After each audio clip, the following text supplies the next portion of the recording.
Like we always do at this time, Kenny Holt, my man, how you doing? I go for mine. I got to shine. Hands up in the sky. It's Friday, bro. It's Friday night. Friday night, Terrence Watson in the middle, my man, how you doing? Yo, what's up? You know what I mean? It's your boy LES. Yeah, I'm here. All right, I'm all ready right, to talk wrestling with my guys. How y'all all doing? right. Doing good, man. Friday night SmackDown vibes. We just finished the show 2 minutes ago. I know there's a lot to get into, but before we do that, find my man Kenny Holt on social media, Kawabunga _K_E_N. My boy Terrence Watson at Lower East Scribe, myself, Randy J. Cruz, RENDY, the letter JCRUZ. Find the podcast on SoundCloud, Spotify, Apple Podcasts, also on Amazon Music. And most importantly, go to youtube.com/Cruise Control Podcast. Go ahead, download, rate, comment, like, subscribe, all that good stuff. Show some love and support for your boys on the program. We got a 1,000 subscriber goal. We're just about halfway there. But any love and support you guys show for the program, we greatly appreciate it. We are doing this on X and YouTube live now. So anybody got questions, comments, feedback regarding SmackDown tonight, Raw for Monday, Crown Jewel coming up, or just want to shoot the shit, hit us up in the chat. We'll get right to it. As we mentioned, we just finished SmackDown, the main event, the triple threat match for the Women's Championship. Jade Cargill, Tiffany Stratton, and Nia Jax. Tiffany Stratton is the winner, and we'll get Stephanie Vaquer at Crown Jewel. I'm pretty much, I would like to say that all of us were probably in the Jade family of thought she would win, or we would want her to win. She looked good out there. Yeah. For a minute, I thought she was going to be victorious. Nia Jax came out, pulled the referee out. Jay got busted open like crazy with the stairs, like bad. Bro, bad. And there was a moment in the final pin that looked a little suspect with like 1, 2, and ref was like, Nia kicked out, but never kicked out. So I was like, oh shit, what the fuck was that about? Then Tiffy does her finishing move. Then it's the 1, 2, 3. Vaquer comes out, confronts Tiffy. And that was your main event for SmackDown. T, did you see the ending or no? I was about to say thank you for. Okay, so we're. I'm in Portland, so sometimes I don't always get it at the same time. Actually, when I record it, so I'm watching it from the beginning now. Oh shit! We're talking. No, it's all good. I mean, we're gonna talk about it. So Let's do it. Know what's going on. I hope my girl Jade is all right. You know what I'm saying? That's the money maker. That's right. I hope it was right here above the eyebrow too. So. Oh, okay, that's not too if I find a picture, I'll put it up. But Kenny, talk to me. We wanted Jade. We thought we had it. Little suspect finish, but Tiffany is going on to Crown Jewel to get Stephanie Vaquer. Your thoughts? Yeah, man. I just want to say, shout out. Let me just say one thing. Shout out to the women's division. Bring more women's matches, title matches to main event on SmackDown and Raw. We need those matches. Those matches are equally good. Bring those back more. Also, if it's you know what, that's a great. Don't cut you off because I wrote on Twitter prior to us getting on. When was the last time you had a women's match main event, Raw and SmackDown in the same week? I don't. Did that happen this week? Yeah, the main event for Raw was the Asuka and them. Oh, that's right. And now the women's title for here. So I'm like, oh shit, Raw and SmackDown women's match main event. So anybody who's watching and can tell me and answer that question. Ass matches, by the way. I mean, Asuka was a great match. That's that's damn near a PLE. You know what I mean? Like you get a heel turn on Monday, on Friday. So. Shout out to the women. Go ahead, Kenny. My bad. Yeah, man. Just bring those back. But also, too, if it's a main event match, let alone a title match, there should be a commercial-free title main event match. There's no reason why I'm seeing 2 commercials. That's right. In a women's world heavyweight title match. Tell them. Like, come on, no. If there's a main event, commercial free, no more commercials. Let us see the work. Let us see the buildup. Let us see everything. That's right. Commercial free. Commercial free. No commercials. I don't want to see nothing about Stack of Two or Domino's Pizza. We are farmers. Bump. No, I don't want to see that. I don't want to see that. But anyway, I'm just saying how I feel. But I hear you. Yeah, man. Yo, this is something, me, T, Randy, we were saying this, Jade had her opportunity twice to face off against Tiff. Nia, we got that triple threat. They each worked in their favor of how their styles are. Towards the end of the match, Jade is in the hometown. She's Florida born, Florida raised. We was like, yo, this is the opportunity that Jade can win the title, and also to highlight, Randy, you put this up. It's been 2 years when Jade joined the company. So with that, if today it made 2 years today, 2 years today, and she's in her home state, that would have signified a great importance. Tiffany held the title for 265 days. She's third place behind Bianca and Becky. It's a good send off.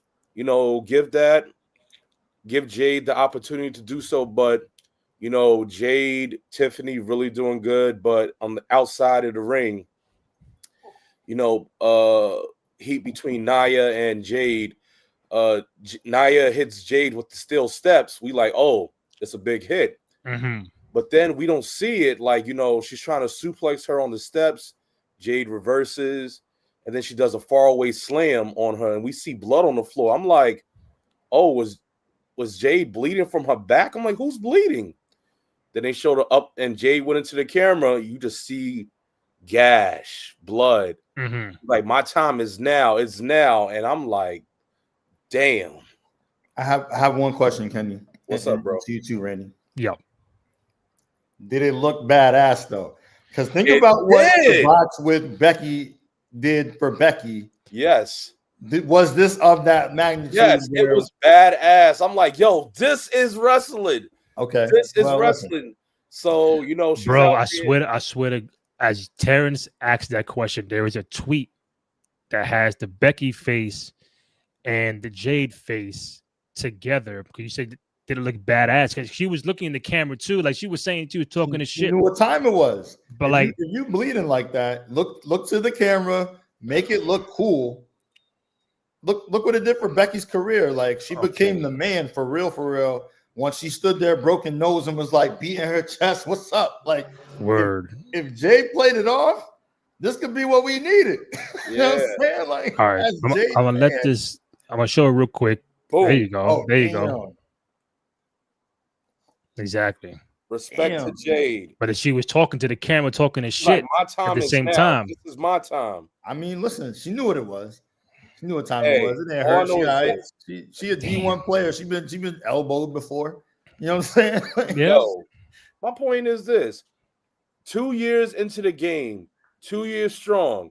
This match, she's trying to make that stand. We already seen the work she done. We've seen the growth that she's had. So, and let alone her time is now, and it's still coming. Anyway, we seen, Jade getting attended to. She tries to get a move, but then she gets a move out to, attend to her because, so Tiffany and Nia's in the ring, and we see a really big, one big botch where I guess, Tiffany gets Nia on the ground, then she tries to pin her. The referee's like 1, 2, didn't put the hand down and said, "Oh, that's 2." Everybody froze like, what? So wait, Kenny, are you saying not? I just want to make sure I'm clear. Are you saying that maybe Jade was supposed to win, or so Jade was already taken out, and Nia and Tiffany were in the ring. So Jade was thrown out of the ring. Okay. And only Nia and Tiffany were in. So Tiffany hits like a little small move on Nia. She pins Nia. She goes for 1, 2, but then she holds it and just points up 2. She didn't even put her hand down Oh, and Nia didn't kick out. I think Nia Yeah. forgot to kick out. Nia forgot to kick out. So I think think so. they wanted to have a finishing move. That's what I'm thinking. So Yeah. So Tiffany went on to hit it to the ropes, pretty as moonsault. 1, 2, 3. Was Jade already bleeding at this point? Yeah. She was already Well, bleeding. maybe okay. I'm gonna piece it together. Maybe Nia was thinking like, "Yo, let's bring it home so we could let her go." You know what I mean? Like, so we could like actually let her go and get tended to. To your point, Yeah. So maybe that's where the mix-up was. Yeah. And they were like, "No, like keep it going." Is look, you know what I'm saying? Like maybe that's what happened. I'm just trying to like figure it out. Nah, you good, T. And if anything, this helped me think about it more. It saves Jade from getting pinned in her hometown. Nia takes the pin. So Jade still didn't. Jade gets protected. She doesn't lose in her hometown like that. And then at the end of it, Stephanie Valkyrie came out, and her and Tiffany had a big showdown. We already got our match set for Crown Jewel. So, gentlemen, I guess Randy's probably going to ask as well. So, no, what I'm doing is so I'm not putting nothing up because I ain't trying to get flagged and be suspended for 3 months now. So, no. I'm like, what do you think about this? Look, I'm texting Terrence that kick out debacle. So in the group chat, he'll see it. So then, like, once he sees it, he'll get a clear understanding of what happened, because I think Nia was supposed to kick out, did not, but it. Okay. Yeah, not even like a little shrug. She was just like, I'm out. And I think I see what's going on. She looks over and kind of says something to the ref too. Like, I think it makes even more sense. Maybe they were trying to like, yo, let's bring it home because Jade's on the floor bleeding.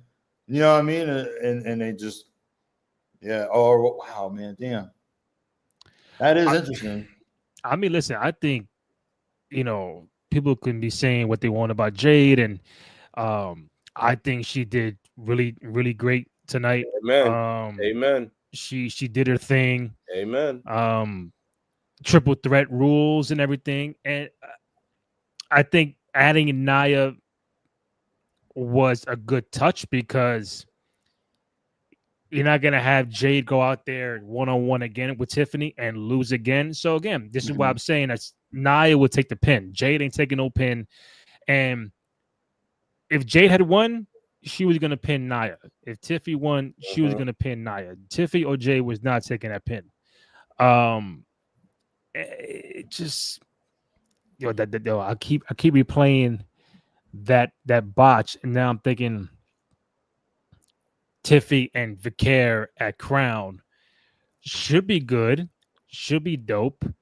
But that also leads to me saying or thinking Jade and Nia got to scrap one more time and then finish that off, and then Jade can get back into this championship title picture. Because we always circle back, and tell me if I'm wrong, is that there's Bianca, and I think she's still SmackDown. She's gonna come back soon. Does she come back at Crown Jewel? Whatever, I don't know. But I think Jade really impressed all of us that she can be in that title contention. She can be in that title picture. So from where she was at last year and the year prior or whatever, people can now see a different side of Jade. She really held her own tonight in that triple threat match. Held it down like being Black Eyed Peas kept into the pantry for 4 decades. She held that shit down, bro. But let me ask you this: for Crown Jewel, what was the more the better matchup you would prefer? Is it Stephanie and Tiff? Is it Stephanie Nia or Stephanie Jade? T, I'll let you go first on this one. I'm gonna keep it a buck. I'm not mad at Stephanie and Tiffany. You know what I mean? Like they're in my opinion, they're both still really white hot. Tiffany's still really white hot. Yeah. I can't tell you a match that she's had that was a bad match. I think she's been a good champion. I feel like Stephanie, obviously, like she's one of the most over in the company, right? And yeah, I don't know. I just don't think that. Wow, I think we're all in agreement that we want to see the belt change hands more often, and it doesn't necessarily have to be a PLEs. That goes for men and women. I think for now, seeing the two of them go in as champions, I'm totally fine with it. But T, also check the group chat. And then, so Jade is busted open, and then she does the fall away slam to Nia on the steps at the same time. It's like, just little things like that added to the match. Again, I don't think that the busted open was part of the plan. I think that came from the stair part. But her doing that move on Nia, busted open. I'm like, oh Wild shit. bleeding. Wild bleeding. That's crazy. This is wrestling. That's crazy. Nah, but we're still gonna give Jade her flowers. Hopefully one day she'll be world champion. I think sooner than later. But Yo, Randy, I'm making one request. Oh, I know you can't post anything, but put that on a t-shirt, my boy. You know what I'm saying? I'm wearing that. Jade. Oh yeah, Jade. Yo, that's crazy. This could be, you know what I mean? Like this that's like the awesome Josh Hart and the Celtics. Moment. This could be her Hart versus Bret Hart versus Stone Cold moment. You know what I mean? Like she's bleeding out the face, bro. Hey, like this is she never lost. She didn't get pinned. She didn't submit. Exactly. This is tough. And she picked up Nia, blood gushing everywhere. Yeah. Then went into the camera. And cut a promo. That's that's not a champion. I don't know what it is. Put that on the shirt. I need it. On the shirt. Yeah, I mean, Jade, we got one for you too. You know what I'm saying? Once Randy gets some printed. Yo, the NY New York right here. Yo, we ride for Florida. We just came driving like y'all crazy and y'all like. Did they ever do a shirt for Becky when that happened? I don't know that so. the WWE did. Yo, talking about, what's crazy? What's up? Becky and Jade both got busted open by Nia Jax. Yeah, that's where I was connecting it. I'm like, well, that's why I asked. I was like, yeah, it was Nia. So the Eradicator, of course, Nia ain't know the monster she was gonna create with the Becky Lynch. So now this could be a monster that she's creating for Jade, unintentionally. Like, oh shit. Randy, I'm glad you connected in the dot, my boy, because that's what I was going for. I'm like, yo, yeah, like, come on, she's busted open. That's crazy. All right, question for you, Randy. Do you consider Nia Jax a Victor Frankenstein of creating monsters? I mean, she has to be. I mean, all right, bro. It was by accident with Becky. Okay. Which led to Becky not fighting Ronda Rousey. The 1-on-1 we never got. That was supposed to happen in Survivor Series in 16 or 17 or 18, whatever it was. And now Jade unintentionally gets busted open via Nia Jax. I don't know. I don't know. I think this should elevate Jade to a different thing now. She's got to use this new crimson mask that JR would say. Yeah. And go use it for her the Star Maker. Never R. Williams, the Star Maker, Nia Jax. There you go. I mean, look what happened when she worked with Tiffany. Tiffany cashed in on Nia. What happened? Tiffany now, I mean, she was beyond over, but now she won that title off of Nia. Tiffany has beyond skyrocket.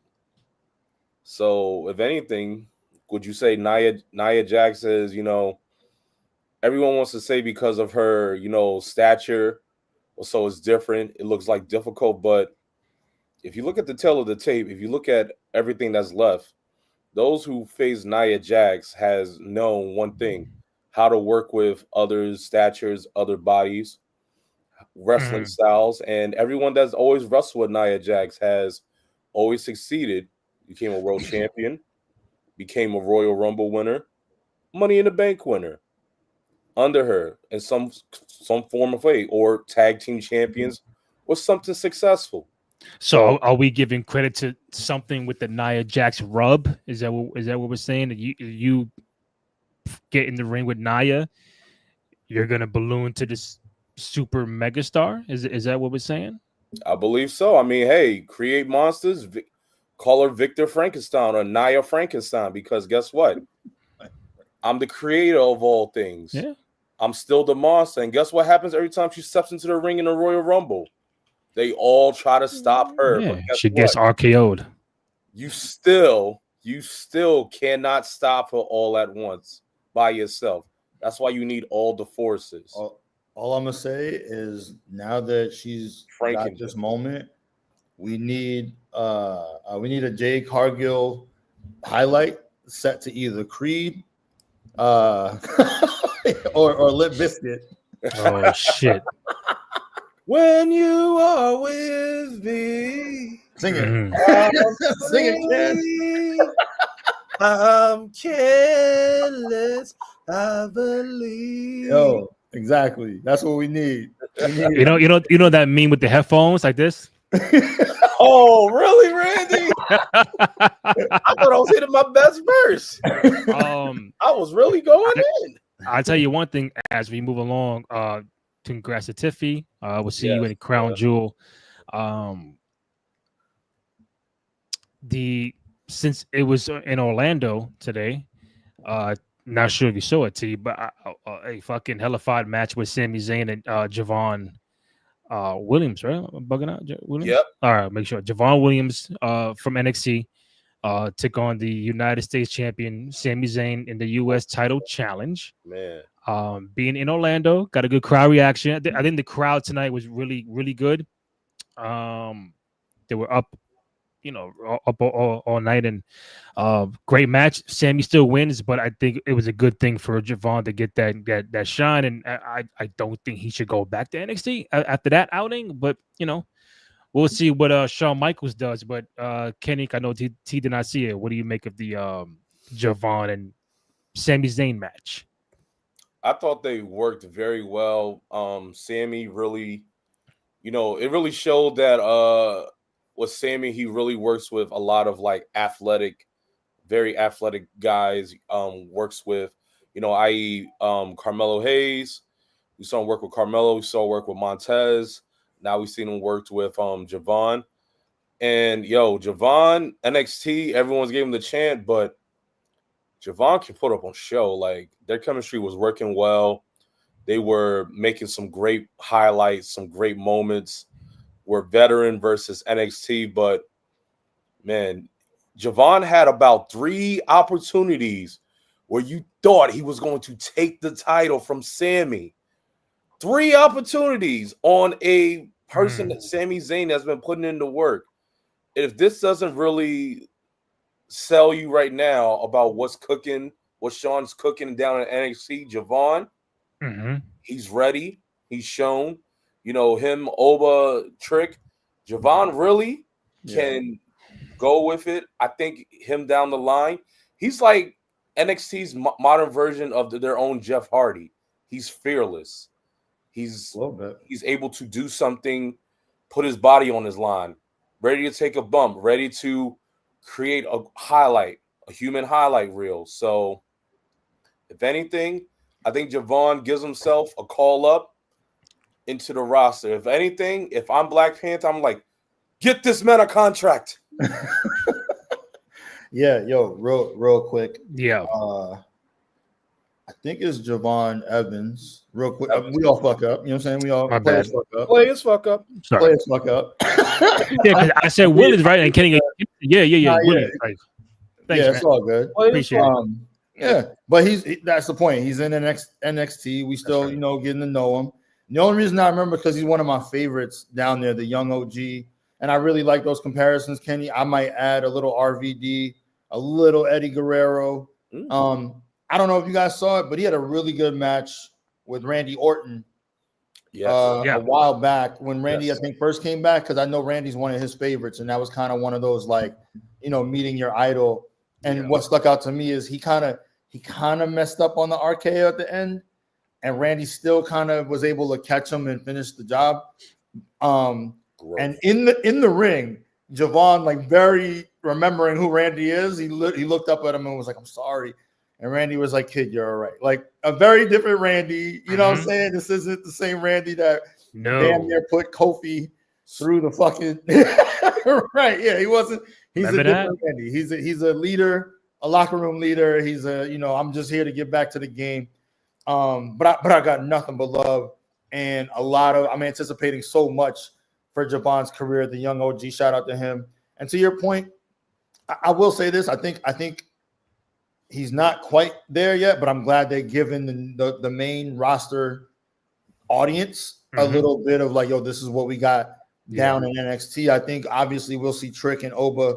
They'll probably get the call up before him, but I think they're setting him up to be the next male face because the kid can fucking go. He can work. He's got, the frog splash. He's got, the athleticism. I mean, I think, wasn't it in that triple threat match with the three of them where he jumped off onto the announcer's table? And I don't even think he jumped off the rope. I think he jumped over the rope, if I'm not mistaken. The kid is this freakish in terms of athleticism, man. And I could see him inheriting that NXT title from Trick and from Oba once they're done and once they move up. You know what I mean?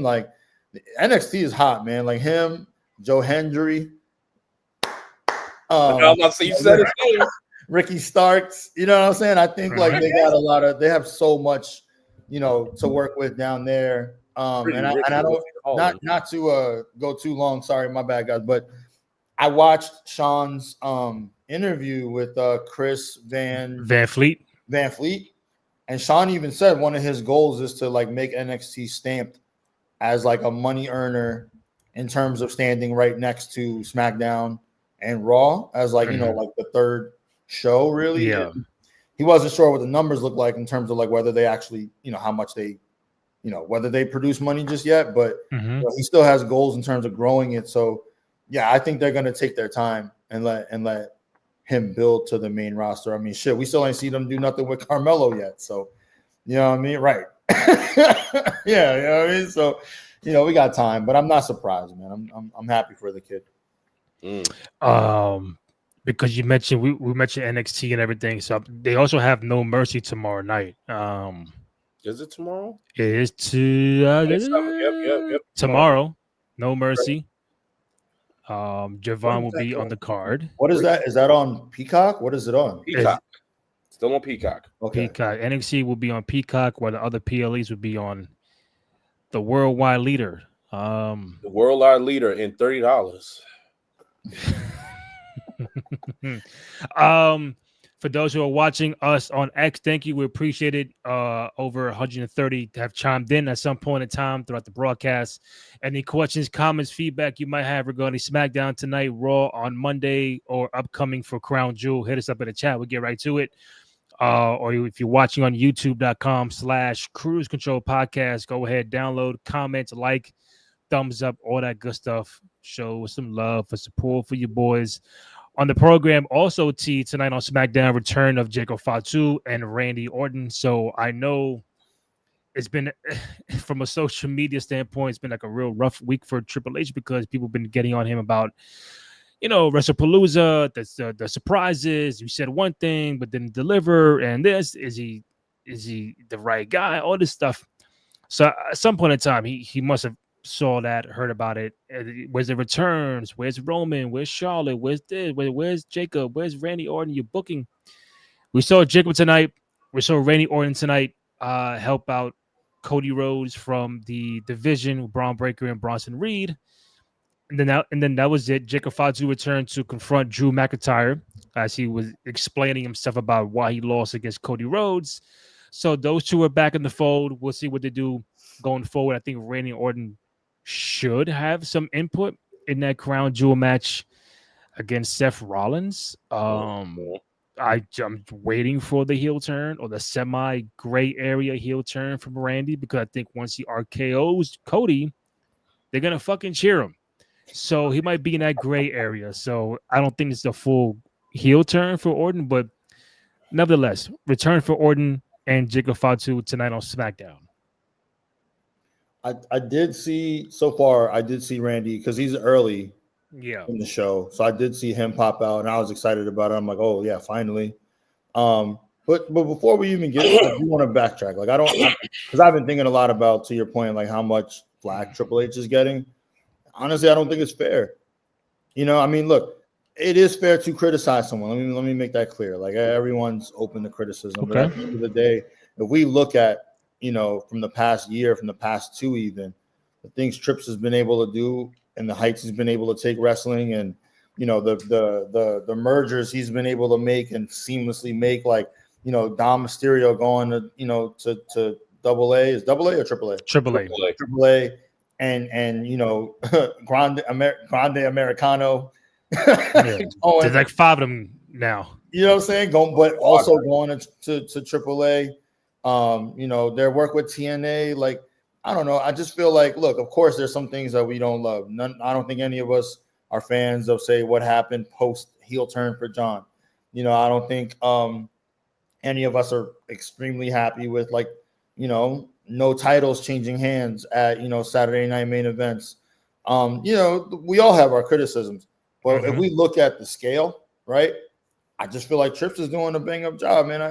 I'm not trying to be like a homer here, but I'm just saying I don't think it's really, I don't think it's really fair. I hear you. We are all fans of Triple H. Yeah. The performer, now the head of creative. And if we're gonna be fair, had there been some blunders? Sure. Did Vince have blunders? Of course. If I can play advocate, the only thing I would say, as far as what this week went for him, is I think when people kept hearing Palooza, ESPN, it's a big thing, big network. And a lot of people just assume it was going to be this big WrestleMania-like event, whether you get a return, you get a title change, you get a heel turn, something to be like, oh, shit, when I go off the air, yeah, that was crazy, man. I spent 30 cash on that. I downloaded the app, and I got a Randy Orton return. I got Jacob Fatu returning. I got a heel turn. I got a title change. I got something that, now I got to watch Raw on Monday. I got to watch SmackDown on Friday.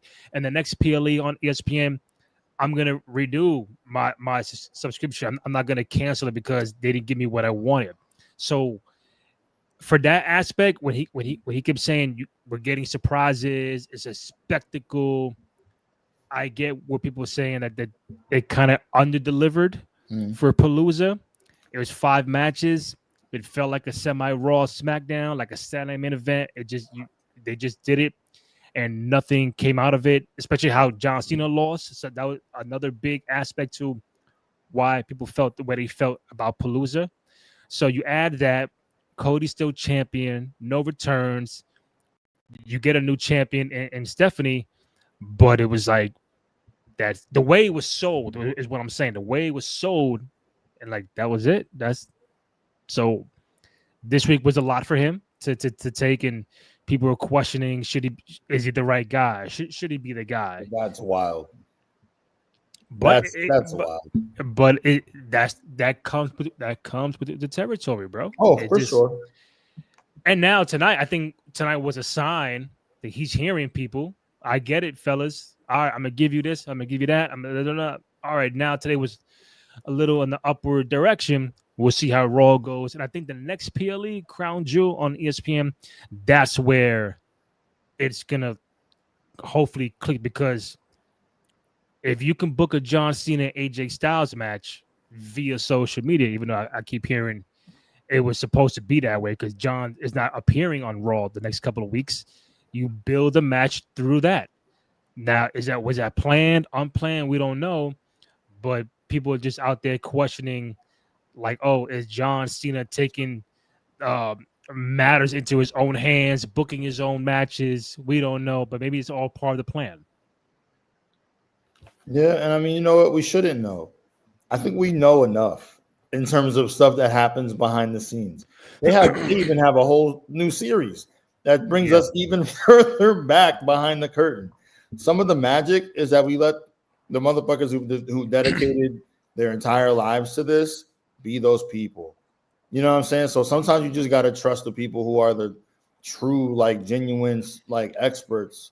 Yeah, because, bro, the same thing that we probably complain about Vince for many, many years. Right.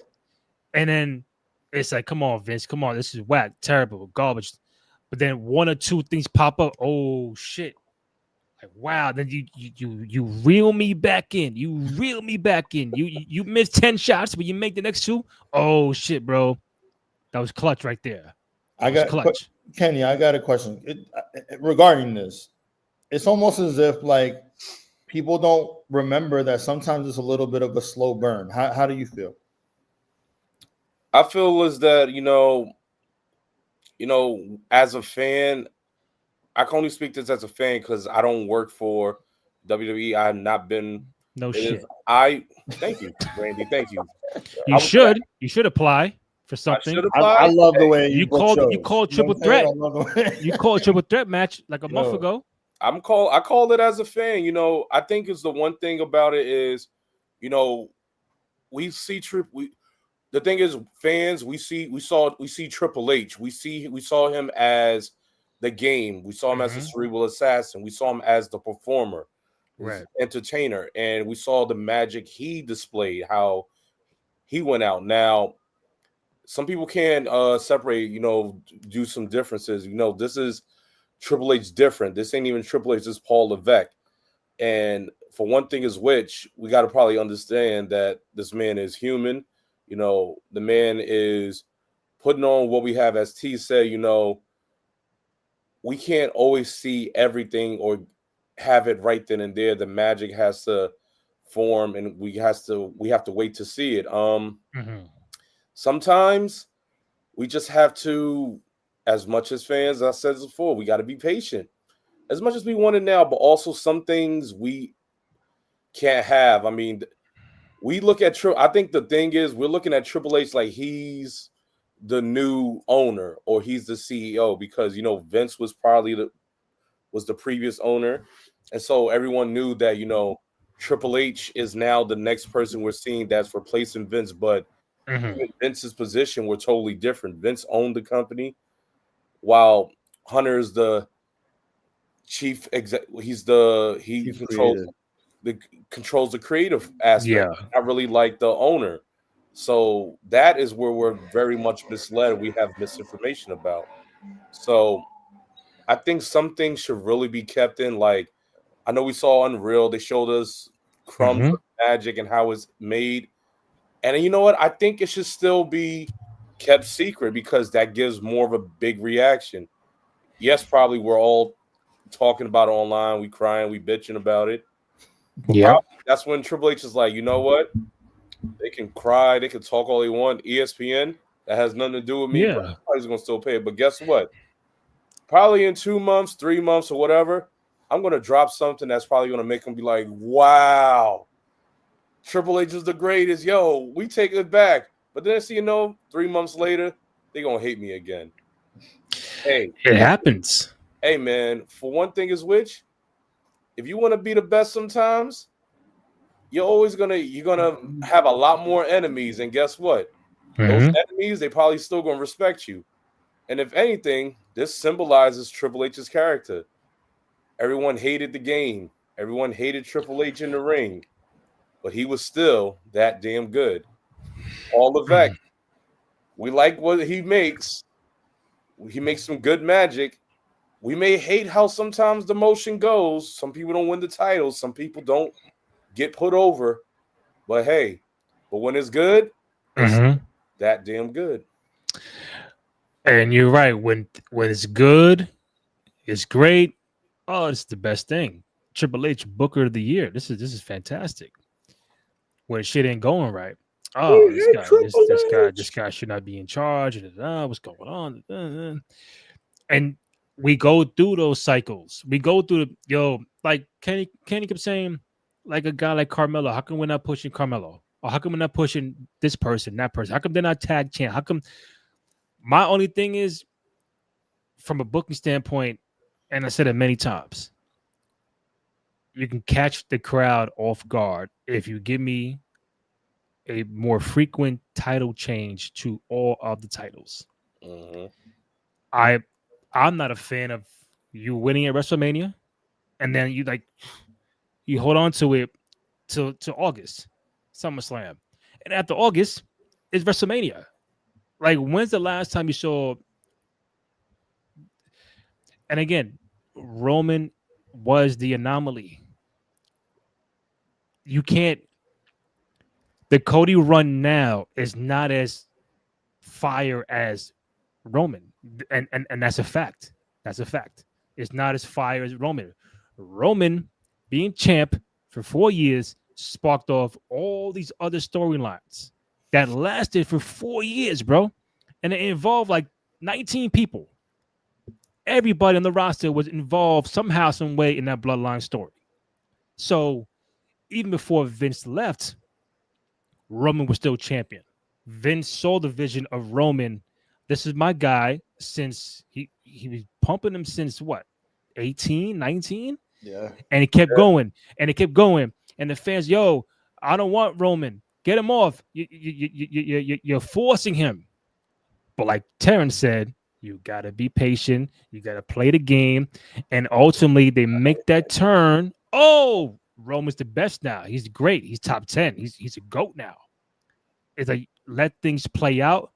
But from a storyline standpoint, that's not what we're getting with Cody. And we love Cody. It just, you fight, and that's it. You fight, and that's it. This guy, and that's it. We're trying to build around the champ. And that's what Roman did. So if Cody lost to Kevin Owens last year, I'm cool with it. If he lost to Drew last week, I'm cool with it because I know he's going to get it back. What does it do for Drew McIntyre? Him complaining on TV now, yo, this and that, I fucked my foot up. Give him the rock. Give me a month. Give him the rock. Then get it back. We've seen all the greats. Stone Cold, fucking Shawn Michaels, Bret Hart, Taker, win, lose. Rock, win, lose. Triple H, win, lose, win, lose.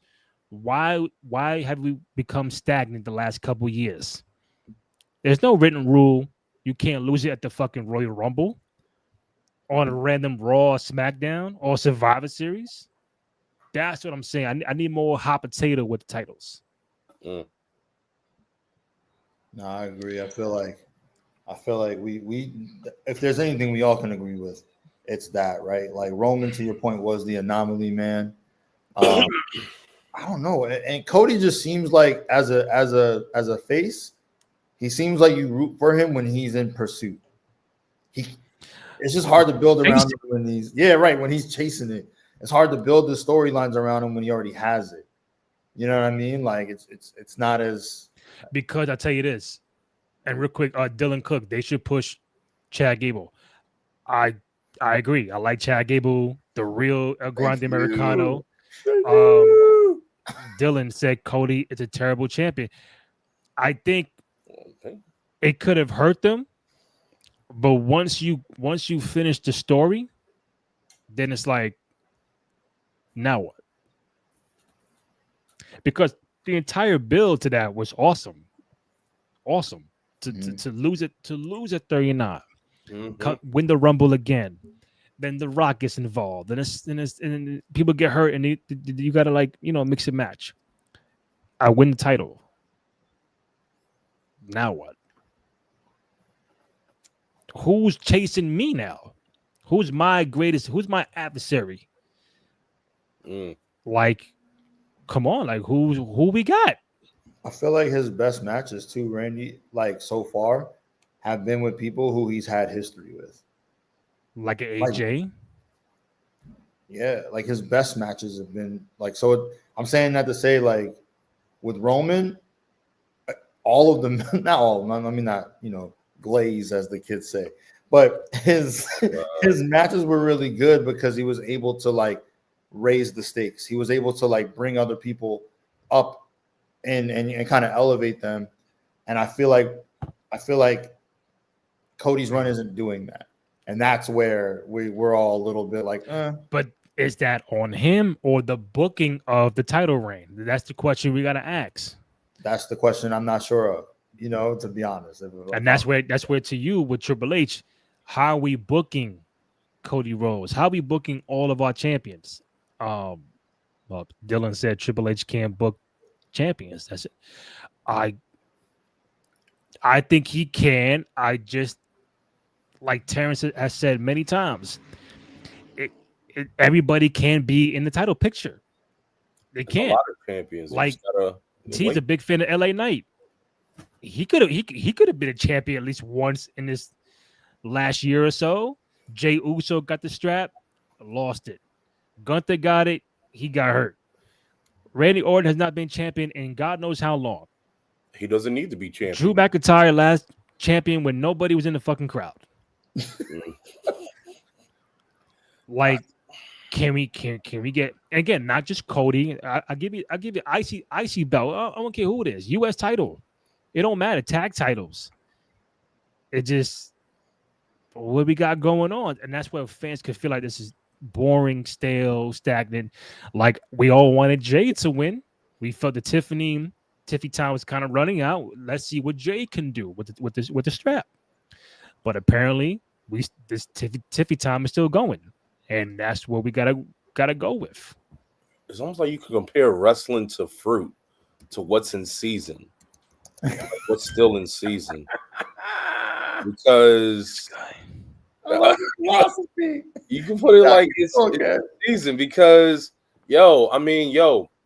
there's a certain time that you know all this fruit is good, but people are always gonna want strawberries. People love strawberries. It don't matter. And guess what? If they're gonna constantly want strawberries, they're gonna constantly eat strawberries. You're like, hey, you know what? We noticed you're eating strawberries. How about you try grapes? No, I don't want any grapes on strawberries. And next you know, a year or two later, you know what? I like some green grapes. I want some green grapes. Did you like strawberries? Strawberries. I'm getting sick of them. I'm gonna eat these grapes. Oh, you know what? I'm gonna eat these grapes. Then I'm gonna take some of these mangoes. Take this pineapple. Guess what? Then eventually, what? The strawberries that you once loved start to rot. Then they start to die out. They start decaying. They become out of in season. People aren't using strawberry ice cream no more. Strawberry cake. People love their wine, grapes. People love mix and matching. Use it as in your titles. Use it as in your US title, ice title, heavyweight title, mango. So you start converting those together. Maybe you'll get 2 fruits in season. Many, but sometimes you can compare wrestling to fruit, like produce. Is whatever's in season. And guess what? People either eat it when it's in season because that's what they see. We see Cody. We see Tiffy. Oh, man. We see that. Or they'll be like, you know what? Forget what's in season. I just feel like eating some bananas, some grapes. I never heard that I want a cantaloupe. Shit. Oh my god. This is the greatest promo of all time. Yo, the fuck are we talking about, bro? Yo, I feel like I was talking to the guy from Publix or something. Like, what are you talking to? Oh shit, y'all really crying? My man said, yo, they're like, yo, trying to give me the whole story. Yo, they sound like fruit. Like, oh my god. Then the whole diatribe, like, see, that's you being a teacher in school trying to give me some fucking lesson about fruit and comparing strawberries and grapes and cantaloupe. Oh, we got a comment. Yo, that was some Mr. Miyagi. That was amazing, Kenny. That was the best promo I've heard all year. I'm reacting. This is genuine joy right now. My man crying over there. I had to take off his glasses. My man's crying. Oh shit! You almost made me snot bubble online, bro. That was crazy. Holy smokes. If you're watching on X, thank you. About 200 of you have chimed in at some point. Probably not during the fruit segment. Really? Any questions or comments regarding SmackDown, Raw, Crown Jewel? Hit us up in the chat. I'm trying to land this plane. All right, I'm going back to Dylan. When he said Triple H can't book champions, he put especially Io Sky. He can't book Tiffy, Cody, Julia. Julia's another one that she mentioned. Like, yo, what, and Kenny, what are we doing? Dylan, just because someone is champion doesn't mean they shouldn't wrestle on a regular basis. That is another or defend the title on a random SmackDown Raw. You know what? Yo, let's scrap right now. Just a random title defense. Don't get that. Yeah, this guy hates Triple H. Triple H is an awful booker. He just Damn, relies on bro, nostalgia, shit. thinking about it. Damn. I mean, he I does some ain't good stuff awful, too. but it's just some that we get upset about. We just get upset at the moment because that's not what we want. I don't think he's awful. It's just you gotta understand the man's human, and we just we're impatient fans. Sometimes we're impatient. That's one way I can put it. True. All right, I'm gonna go back. I saw it. Never R. Williams. My bad. All right, Cody. Like WWE is similar to McDonald's. It's good and reliable, and it sounds amazing when you think about getting it. But once you get it, that Cody Cutter QPC Quarter pounder with just cheese. doesn't hit the same as you imagine. See, now you got everybody talk about food and shit. That was way before what? Don't. My bad. He said that way before. Okay. Penta is watermelon. Yeah. Shit was only sweet in the summertime. Now people ain't really messing with it. See? Oh my God. I mean, can you agree? Because Penta, when he came in, he was hot, and now I think it's about time Penta, Ray Phoenix form together somehow, some way. Phoenix, Yeah. Where the hell he been? Lucha, he's on SmackDown. man, was in season. He was melon. Now look what happened. Nobody wants him. Yo, Lucha Bros Melon. gotta pop off. And to be fair, like when you see Stephanie, who was on Raw on SmackDown, I kind of like that. I think they'll probably never do it, but if you get away from the brand split and everybody's free to roam wherever they want, like don't be subjected like, damn, I can only put Jey Uso on Raw, or I can only put Dominic on Raw. Let him go to SmackDown. Let float around. You got to put the best stars on the best shows. You know what I'm saying? Like now, I feel like every time I see Raw, I'm gonna see Seth Rollins, Becky Lynch, The Vision. I'm gonna see Penta, The New Day, Judgment Day. Yeah. The War Raiders. It's just predictable. And that's it. Very, very. It's just predictable. Like SmackDown, I thought was better than Raw on Monday. Tonight was better than I think SmackDown was better today than Raw on Monday. But if you fluctuate the crowd was a big difference tonight. You got Randy Orton back, Jacob Fatu back, the Sami Zayn match, and the main event for the women's title.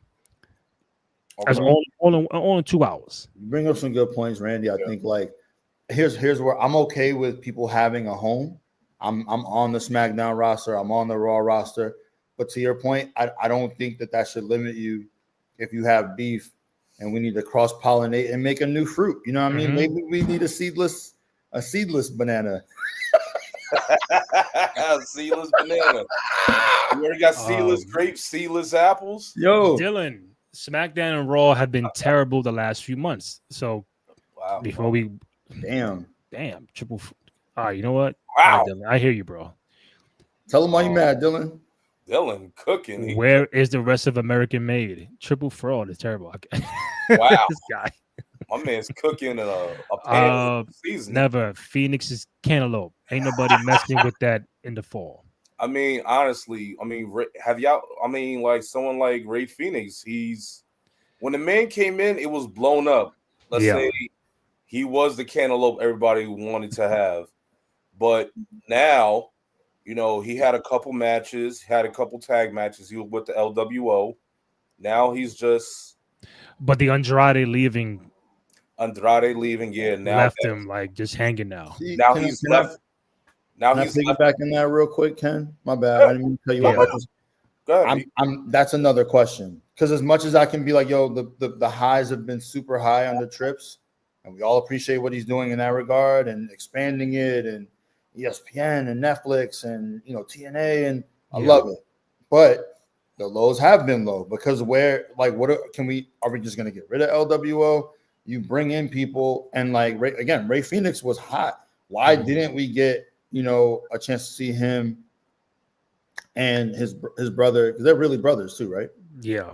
Yeah. Because you put him on SmackDown and he had Penta on Raw. So, but it would have been cool. Like, okay, let's kind of fantasy book. what's something else I've been complaining about 4 months? The men's tag team division. Yeah. It's dry. It's super dry. It's dry like when you go over to your girlfriend's house on Thanksgiving and her mom can't cook. That's turkey dry. You know what I'm saying? It's dry. And so it's like we need something to boost it. You know, like it's almost like you can't split the Street Profits because what the fuck else are you gonna do with the men's tag team division? Like it's not like the women's. You know, we got a little bit of already cooking. I'm sorry, already hot, and they added even more by having like Charlotte and Alexa Bliss get together. You know what I mean? So you made something that was already dope even better, but on the other end, we really haven't gotten anything that to really give a boost. I mean, are the Usos going to get back together? Do we even really want that? Like, okay, I'll give you this now. The Judgment Day tag champions, right, on Raw, right? Okay, yeah, on Raw. They've had one defense of the titles since June. One? Yeah, that's crazy. You mean on Raw? Since then, yeah. They won it in June 2025, and they just defended it on the 17th of September. Wait. So do you mean like not on PLEs, nothing? Just like that? They haven't. I'm not counting house shows and shit that I'm talking about on national television, Raw, SmackDown, they don't even do house shows. I'm asking. I want to make sure I'm clear. Like one defense. Now, if you go back in the day with the Vince and the Jack Tunney, hey man, 30 days, get out of here, give it up. 100%. Injury storyline. If you don't defend it in 30 days, it's over. These dudes went like 3 months. They say, we on vacation. That's crazy. But that's my point. Is like, what are we doing? Like, why are our champions not being heralded and put on the on the pedestal that they deserve? Like that's why everything circles back. This is why people get mad at Hunter, because Hunter is putting himself out there like, I'm the guy. That's the creative. I voice over everything. I announce everything. Raw, Netflix, ESPN. Are you ready? Mm-hmm. And like, I'm playing advocate here. People see that, but then like anything that goes on in the ring, they're not looking at Nick Khan and those guys. They're looking at Hunter. So Hunter, the question from people: why haven't my tag team championships been defended more than one time in 4 months? Why haven't this been going on? Why are you not pushing? So the good come with the good, the bad come with the bad, and it's like, now what? I got a bunch of here we go. Dylan, the Vision is the worst faction of all time. Wow, doesn't make sense. I don't know about all time. I think I want to say slow burn, like T said. You just gotta wait. It's a little clunky, I would say. See, wait, I know we want to dive more, but let's stay on this for a second. Yeah. Because I see where he's going. You got Braun and you got Bronson. Yes. Why aren't they tag team champions yet? And they're on the same show as the fucking Judgment Day. That's what I'm saying. So, like, there should be some sort of tension. There should be some sort of... No, they should be beefing with Judgment Day, not the LA Knight and the Jey Uso. Like, who gives a shit? But two egos tag team title. I don't know, because you put them two against Balor and McDonough, it's gonna be it's a blowout. Yeah, I mean, but you have to get that to show your dominance of the faction. That's my point. Like, they need to be. It should be like on some. They hold all the belts. Like, you know what I mean? Like Seth got it and Becky got it already. All you need is the tag titles. That's what I'm saying. So like, and maybe we're getting there. We don't know, but that's what it should be about. To me. Dylan, the New Day has been fumbled by T. That New Day heel turn. I mean, again, it hasn't. The New Day heel turn. ... It hasn't really returned much. I definitely agree. I just, and it was this. Did they turn this year or last year? I believe this year. No, in 24. No, last year. It was last year, right? Like, yeah, I remember what happened, but I'm just a little gray on like when it happened. But like, it was a big moment. You know what I mean? We got Big E back involved. We got the crowd They got a new, new theme. So it was cool. But again, we didn't really that's where I'm like my own personal frustration is like the men's tag team division. It's lost its way. It's lost its sauce. Like it just doesn't really like, because they don't defend the titles. That's why. Like you see more traction on SmackDown. Street Profits, Wyatt Six, Motor City. Like it's something. There's more. Something's going on. With that, Dylan, don't think I'm a hater. I'm just frustrated, brother. I hear you. It happens. Ice, I get it's the fall, but I'm gonna need more from SmackDown. Okay. All right, Dylan. I'm on a roll. Ever since the Roman's title reign, people think for the next champion to be successful, it needs to be a long-lasting reign, which it shouldn't be. And that's been my point. That Cody could have been. Cody right now could have been at least a 3-time champion. At least a 3-time champion. Doesn't hurt him. Like you can't say Roman went 4 years that your man Cody lost it 3 times in 2 years, like he's some bum. Like, nah, bro. Like everybody, Stone Cold lost it twice in the same year. Like Shawn Michaels did it. Like I don't understand why it just doesn't happen. I mean, I think that's the point, right? Like, do you think Ric Flair, do you think John Cena, you think they were able to become champions so many times? Charlotte Flair, any of our GOATs, they lost. That's how they became multiple time champions. Exactly. You know what I mean? You got to lose in order to win it again. Yeah, bro. We saw The Rock and Mankind flip-flop the title for 3 months. And again, I know it was 1999 Attitude Era, but I'm like, oh, Mankind won it. Oh, shit. The Rock won it. Oh, okay. Mankind. The Rock. Oh, Stone Cold came out and helped. Oh, Mankind. Oh, The Rock. Then you got Rock and Stone Cold at WrestleMania 15, but nobody, again, there was no social media back then, but as a fan, I wasn't like, oh, come on, man. The Rock should be a champ for a whole year. Like Stone Cold never had the belt for over a year. I can't even think of like back in our day. No, I can't even think of like back then, like who had like a really like long. The only close one is John Cena, bro. That's the only, aside from Roman, John Cena in the mid 2000s is the only one you're gonna say. How long was that run? His longest run was over a year.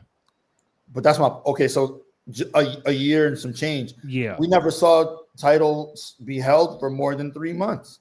You always lost it to kind of like keep the energy up, keep the suspensefulness. Because like now it just feels like, to your point, if it ain't SummerSlam or if it ain't WrestleMania, we know the big belt ain't changing. And shit, the heavyweight might not change either. This is gonna sound harsh, but Nia Jax, Jay Cargill as opponents make Tiffy's reign look worse. Okay, Ice, I don't know about that one, Ice. I mean, she's been beefing with Nia for a hot minute. Since Jade is like, who else is she gonna scrap with on SmackDown? Some friends are injured, so you gotta take them back. I mean, that can scrap tomorrow. Bianca's out. Naomi. It should be Chelsea Green at some point. Chelsea. I mean, now Chelsea's looking for another Secret Service agent. Yeah, how dare Nia be so rude to Chelsea and rip the paper? That's so rude. Chelsea. That's so rude. But yeah, as far as opponents for Tiffy on SmackDown, is not much. Charlotte and Alexa are the tag champions. Right. Bianca's out. We're getting Jade and Nia. They're not doing anything with Chelsea right now. Not yet. So yeah. Haven't seen Zelina in a little while. Oh yeah. So it's like, what are we doing, Dylan? It should be hot potato Reigns. It would be so much better. Yeah. Mm-hmm. I agree. Never R. Williams. They do need to stop long reigns. In 99 alone, it went Rock, Mankind, Rock, Austin, Taker, Austin, Mankind, Triple H, even Vince. Fair. That was fair. And nobody complained a fucking thing about it. Fair. No, but Vince won the Royal Rumble. Like, come on, what are we doing? And it was hot. It was hot TV because it made sense. It's a story. A lot of these things are not connected right now. There's no story with Cody Rhodes. There is none. Fighting division for what and with Randy Orton. Yeah, but can I ask you guys a question? Sure. I just wanted to think. I think, and I promise I won't allude to anything, but I think what we need is somebody in the writers' room. Well, we need two people. We need more women in the writers' room, just so that the women can have better storylines. I think we all agree. Okay. But we also need somebody in the writers' room that maybe doesn't come from wrestling, so that they can just come with like a cool, fresh, like they come from TV writing or movie writing, something. Mm-hmm. So they can just come in with like fantasy writing, whatever, a different perspective, so that they can come in and just come in with cool angles that no one else would think of, and then have the rest of the room who does come from wrestling filter it. You know what I'm trying to say? Like, so like this way they can have somebody who could just, they don't see it the way everyone else sees it, because when everyone else comes from it, sometimes it's hard to look at it for the art of just the way it is, or like, or from a different perspective, because like you're just used to how it should play out. So you might have 1,000 ways of how it should play out, but maybe that one writer in the room who doesn't necessarily come from, the business might see something, in a way, or see a cool opportunity that maybe no one else does, and that maybe that gives it a push. I don't know. Okay, so I'll come back. I'll combat you with this. Okay. Yeah. Would you be asking that same question, or were you thinking about that same question a year and a half ago or 2 years ago during the push to WrestleMania 40? Because when the 40 was going on, everything was clicking. Everything was clicking. Cody, Seth, Punk, Roman, Bloodline, The Rock. It was on fire. Mm-hmm. But nobody kept saying, hey, man, you guys need some new writers. Now when things are a little clunky and not like up to par. Go ahead. Yeah, a little bit. And I think that's because I also felt like I'm dead. I felt like the women still didn't have like persona in terms of the character development. Remember when we got a little bit of it with Rhea? Mm-hmm. Started doing that, like, I'm doubting myself. Maybe who was it? Who was it that said Bianca kind of called her out about like it was cool. It was like, oh shit, are we about to get like a new personality with her? A split personality? Like, I mean, I don't know who came up with the character for Naomi, but at least we saw a new version of Naomi. Yeah. You know what I mean? Like we see it every now and then, like Bailey, doing a heel turn, but that was still Bailey. She just was a heel. You know what I'm saying? Like this was it felt like we were getting a whole new persona from Rhea that we had never seen before. And I'm saying like we get that all the time, and we have historically with dudes, and I just never felt like we got it with the girls. So that's, to answer you candidly, I felt it even then. As much as I was excited about all the things you just named, I still felt like maybe we need someone in there that can, plus it up on the other side. Let me get to a few more things, and then I'll land the plane with. I put the graphic of AJ and John Cena at Crown Jewel. I'm gonna get to that in a hot second. Ice, I like the New Day in recent weeks with Grayson Waller. Be entertaining. Okay, good. Unexpected. Ice, Triple H is obsessed with the long title reign. I mean, he had a long title reign for like 5. No, but months. Hold up. Give it the longest title reign for Triple H. Hold up. Longest Triple H title reign. 280 days with the World Heavyweight Championship, December 15th, 2002 to September 21st, 2003.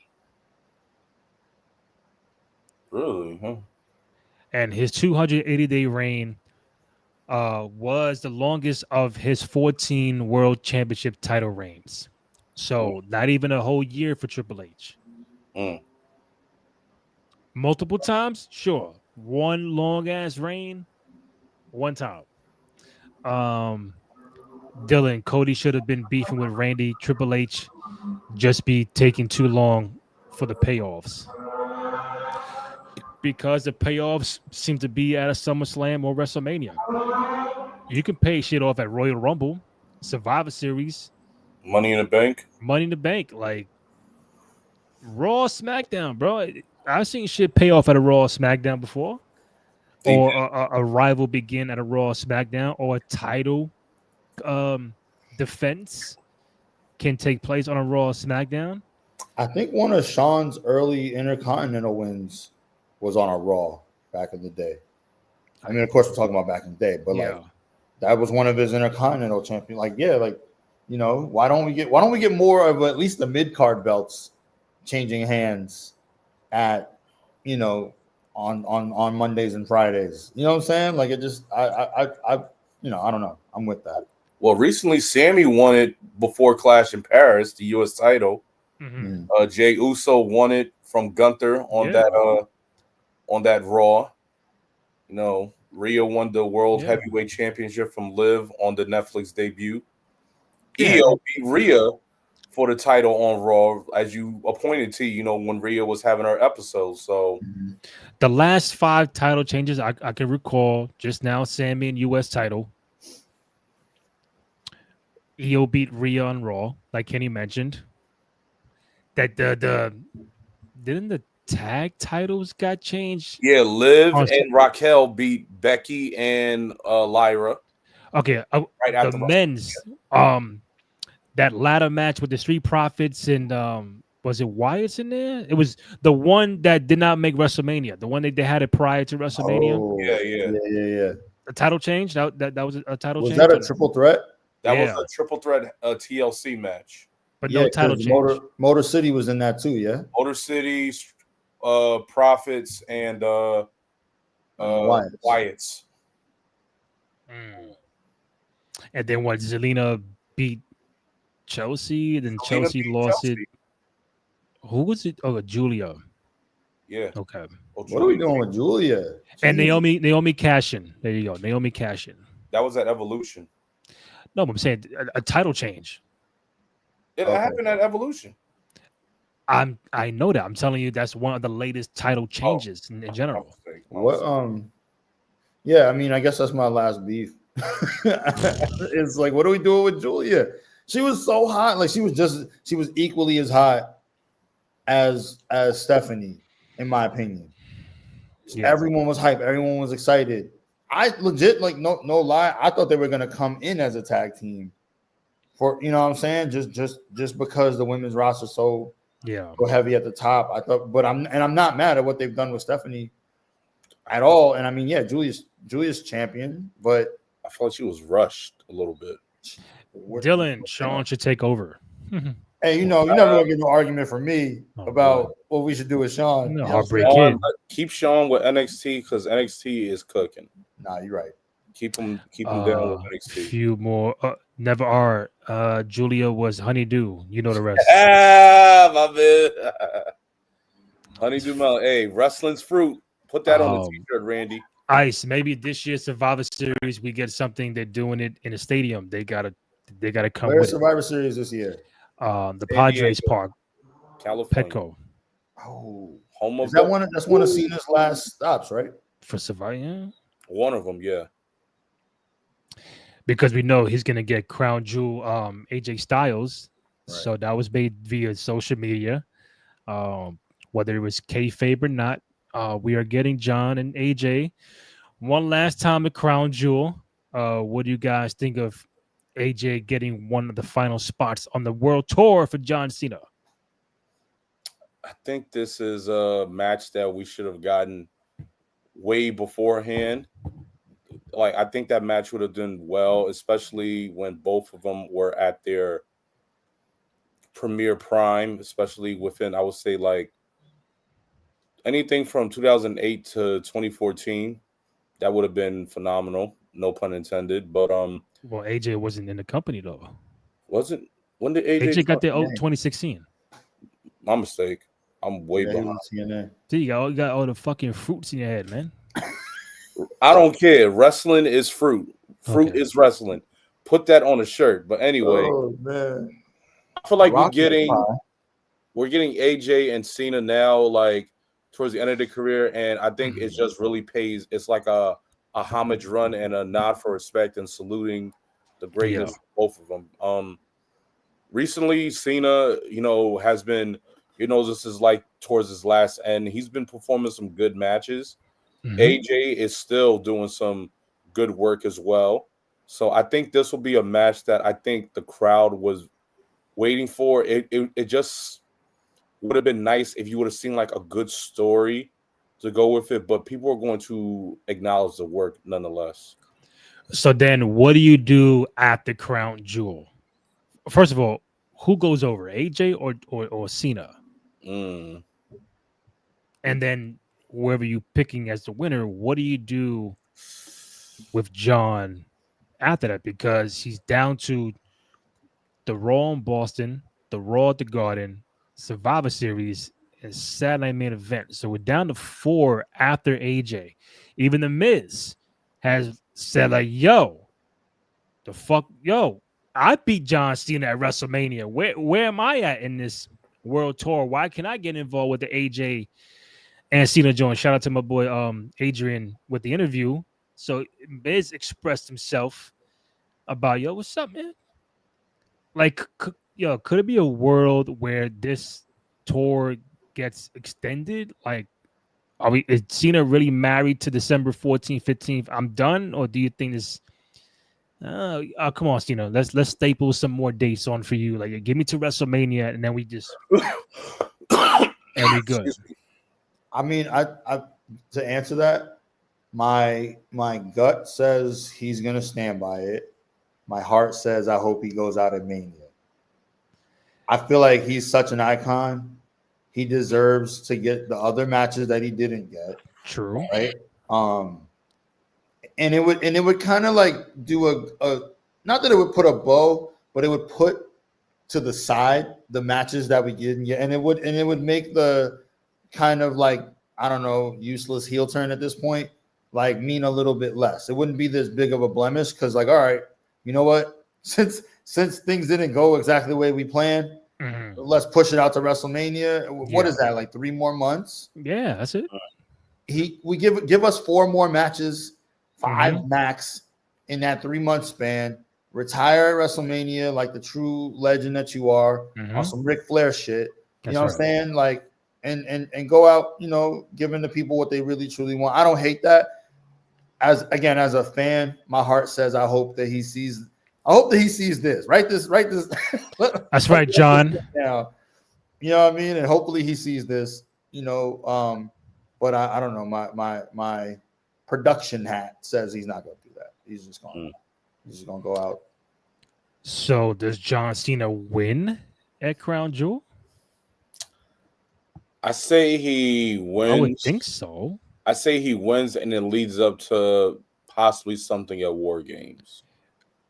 Speaking of War Games, I did see Dylan. War Games are so trash, in my opinion, so boring. And I saw someone. Oh, Never R. Williams. They need to stop forcing War Games. What do you think they should? Do you think they're gonna bring? Randy, do you want them to bring back your Survivor Series old style matches instead of War Games? They're not going to put John in a traditional 5-on-5. Even why not? Remember, Survivor used to have the chamber. Now you throw me a chamber joint that shit, sign me up. But it's his own PLE. Yeah, you can do a 5-on-5 elimination. But War Games, I think. Oh. Wow. Like, once you start saying Survivor Series, War Games, it feels like, all right, we automatically got to have a fucking War Games match. It's like the Hell in a Cell PLE. If you're calling that PLE Hell in a Cell, you need a fucking Hell in a Cell match. So now, but sometimes those matches are just forced. Like, this match don't need like, who was it? Like Rusev and Roman. I'm like, that's not a Hell in a Cell match. Like, that should be kept for, like, the final chapter of a story.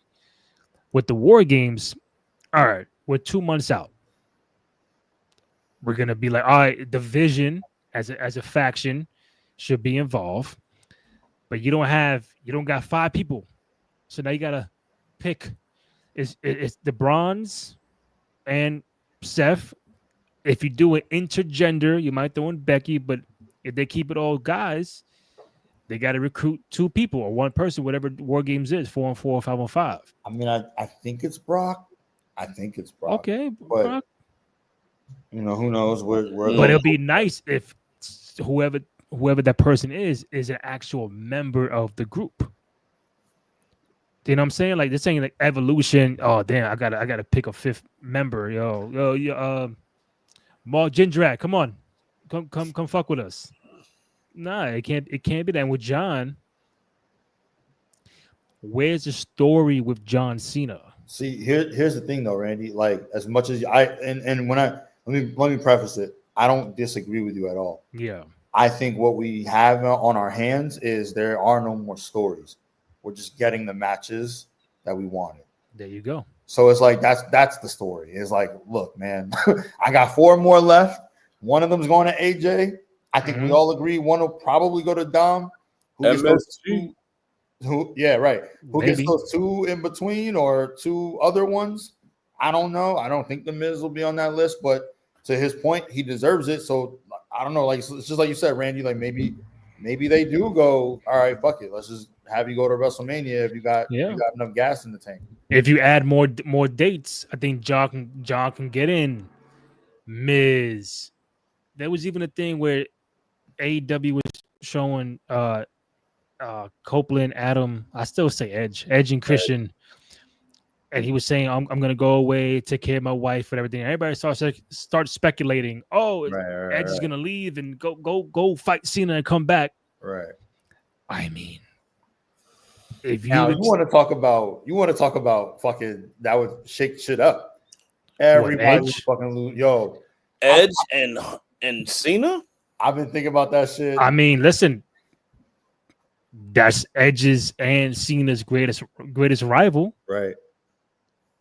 So why not? Listen, in a perfect story, if you cannot end your career against Kurt Angle, the first guy you saw in the ring for the ruthless aggression, that next guy's got to be fantasy booking, should be Edge, because that's your greatest rival. We know Punk and Orton and Brock, unless they're gonna run the block again with Brock, and then Cena's last match it's against Brock, and he goes over. And that's the story. The guy he cannot conquer is the guy I'm a face on my last night out and get a W. They might have John win on his way out. How many? Okay, he has 4 left. But I fuck with the Edge part. If Edge comes in, that's different. He has 4 matches left, right? Including 4 dates. 4 dates, yeah. Depending on if he wrestles that night. Yeah, come on, John. Put the Peacemaker on hold. Put whatever new commercial you're doing. Yo, give me 4 more months. I'm just trying to think of who. Okay, the ones that we know we get AJ, right? Yeah. I think we're all hoping we get Dom. Okay, I'm gonna fantasy book real quick. Walk with me. Okay. Go ahead. We get like Elias? AJ next. Like Elias? You know what I'm saying? Elias. Maybe we throw in Elias. No, I'm just playing. All right, we get AJ. What if the next one is Dom? Right? Kind of just walk with me. We get Brock, run it back, right? And he actually beats him. All right. So down two left. Well, that would be then we got 1 left. And so no, after AJ before. Then you said Dom. I thought so he has 5 matches left. He has 4 dates: a Raw in Boston, Raw at the Garden, Survivor Series, and Saturday Main Event. That's after AJ. Okay. So you said Dom, a running back with Brock, right? And you got 2 more. I was doing this under the impression that including AJ, he had 4 more. Oh, okay. Oh no. So you're saying after AJ, he has 4 more. Okay. I don't know who the third would be, but I would say the match before, right? The match before the Garden, I'd go Brock, let him beat him, right? Like so beating Brock in Boston, right? Which think about that, Brock in Boston, his hometown, and he finally beat. That shit would be okay. That shit would go over. That shit would be crazy. Mm-hmm. And just as he's like standing, on the turnbuckle, raising his arms. whose music fucking plays? If you smell Batista. Edge. Yo. Edge. Oh, And Okay. then they stand off in the ring, and then we know that that's his last match. Yo, if that was to happen, people would fucking go crazy. on this day. People would go fucking crazy. That shit would be hard. I don't know. That's how. If there's some sort of world where we could get Cope Edge back in WWE, even if it just meant like one fucking match, that'd be what it is. And Exactly to add to your thing, it says his contract with AEW is reportedly expiring in October of 2025. right, Mm. right. So those who want to speculate and fantasy book it, could Edge be available at that time next month? Because we know Jericho's contract is going to run out soon. Oh boy. Could he be involved? It's a lot to take in, but if you're telling me Brock in Boston, you said Dom at some point. You still got two more people. Well, Edge is the last match. Again, fantasy. Edge is the last match. Survivor might be War Games, right? So multi-man. Okay. Brock in Boston, and who's at the Garden? Edge. At the Garden? That's not his last match. No, I want that to be his last match. Because you're saying Boston's right before the Garden, right? Right. So the last match is Saturday main event December. And that's not in the MSG. That is. No, that's in DC. Oh, okay. Yeah. I thought his last match. Right. Okay. So okay, let me rephrase then. I still think Brock in Boston would be awesome. Okay. I think we all were saying we wanted to see him and Dom in the Garden. That would be fucking epic, and it would mean a lot. I feel like. I think it'd be cool to see him and Edge, and let Edge be the one to retire him. We know we're getting AJ. Are you counting Survivor Series as? I mean, he wrestles out. He does not have to be in War Games. He doesn't. He can get a one-on-one. I mean, but if you want to spread the wealth, damn, he's in the ring with Roman or Punk and the Usos, and he's fighting Seth, the Vision. All right, then they could do that. They're gonna put him in that match. He'll probably. I feel like he's gonna get a War Games. I don't know. And he's never been in War Games, right? No. Ooh. So I think they're gonna put him in that match. That's right. I feel like he gets a War Games. He gonna take a bump, reset for like 2-3 weeks, and then he'll be the last one out. Match. He'll be the last one out. Does that get us to his full five matches? Five matches, right? Yeah. The one in December is the last one, so that's the one we're calculating. It's in DC. Most could be like, "Yo, Batista, I'll fuck with Batista." Can Batista still go? Like, when's the last time he's been in a ring? 2019 WrestleMania 35. I don't want to see that, and that's no disrespect to Batista. I just feel like he's probably rusty. Like, he would need fantasy booking. Give me Kevin Owens. He's Cena. He's hurt. I know, but it's the match you want to see that can't happen. Is that what if like Edge, I know we can't. I mean, we're more realistic to get more Edge, but Kevin Owens was at that time with John Cena in the mid-10s was really good together. They really were good. Dylan, hell no. Brock, forget about that terrible match. They might run it back. I like what they are doing with Becky in the Intercontinental Championship. It's the best in the E right now. I agree. And to land the plane, Ever R. Williams, Cope is nice to think about it, but Percy Jackson filming is important to him. Unrelated, they had R-Truth cut his hair off for nothing. So Cope is taking time off to film the movie or the show, but most were saying, "Oh, it was speculating. Oh, he's gonna go fight John Cena." I'm just saying, if John pays homage to Edge and then Edge pays homage to John Cena at All Out. It's like, hey, why not scrap one more time? My contract is coming up. Maybe, but I don't know, bro. I don't know. I feel like sometimes, I mean, what's the one thing Vince always said? What's the one thing people say about Vince? What's the one thing that trips, and Sean and all the people who learned under him? So what's the most important thing when it comes to booking? Give the people what they want. No. Kenny, what's your guess? That's not up there. That's not his. That's Who, probably Hunter or Vince? That's what Batista said. Give me what I want. That's right. Because he forgot his lines. And then gave us an iconic line. That's right. But what's your guess, Kenny? For who? For Hunter, we're talking about Vince. Vince's what has Vince like bestowed upon them when it comes to booking? Like what's okay? Controversy creates cash. I love the Vince voice. But no, honestly, I think what Vince kind of bestowed upon them is you do what's best for business, right? And so like that's when no matter what, everyone always says that line, and so that means they heard it from him. And so what I'm landing is if Edge is available, we obviously know he can still go. He won't be under contract, so maybe he'll try his best to work it into, even if he's not the last match, right?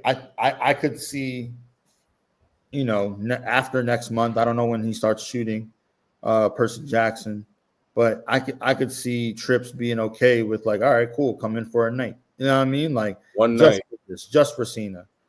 Think about the pop. Think about the headlines. Trips is all about all of those. And what? That's like the ultimate forbidden door, right? Like, you never thought he'll work with an AEW. I mean, we see TNA. That's different, but getting an AEW, the other competitor. But when you think about it, Edge made his name. Where's home?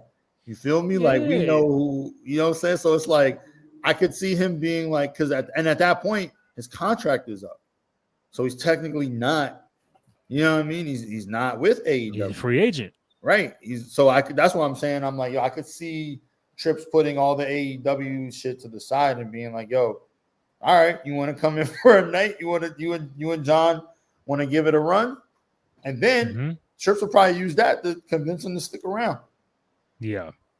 Finish your career out here. You know where you want to be. You know what I'm saying? Like your Edge. Fuck all this Adam Copeland shit. Like, come get your fucking swan song. You know what I mean? And let your real true fan base celebrate you. You know what I mean? And you get your last hurrah before you hang them up. Right. I'm fact checking this. His contract is set to expire in October of 25. Yeah, next month. And if Cena's calling the shots, behind closed doors, if he's saying, give me, I like to have Edge as the final matchup, I don't think anybody would complain. Some would say, and before we wrap up soon, some would say, are you okay with John playing the greatest hits on the way out? Or like he's not getting in the ring with the Carmelos and, let's say, the time being LA Knight and Dominic and Braun Breaker, like the young guys who might use a little lift. You know what I'm saying? It's AJ, it's Brock, it's Punk, it's Orton, it's Cody twice. Mm-hmm. You know what I'm saying? Like it's not anybody that it's the greatest hits. Yeah. Are you okay with that? If it's greatest hits, have to be. I think we have to be, especially after everything. Not to beat a dead horse, but how everything played out. You know what I mean? And like we really didn't get him, and the heel turn didn't mean anything. I think we have to be okay with let's salvage it and give us the matches that we know we want to see, and that is at this point the greatest hits. Does it suck that we won't get him in? Most likely won't get him in a Carmelo Hayes, a Braun Breaker, all the young guys. Yeah, sure, it does, but look where we are. You know what I mean? Especially if we are sticking to like, hey, he has 4 or 5 matches left. We really got to give also Batista shit. Give us what we want. But does Edge go over John Cena? If that's the final match, fantasy book, that's the final match. Who goes over? Cena. If okay, I'll say this: if he's coming in as a free agent and not actually truly making a return, and this is just to like pay homage to Cena, then I agree with Kenny. It's Cena. Cena wins. Cena would get it over Edge, just out of respect. So John's going to be the one guy to win the last match on the way out. If Cope comes back and it's on he's just here for one night, I don't see them being like, yeah, cool, you can leave and go back to AEW having beaten our fucking icon. That's not going to happen.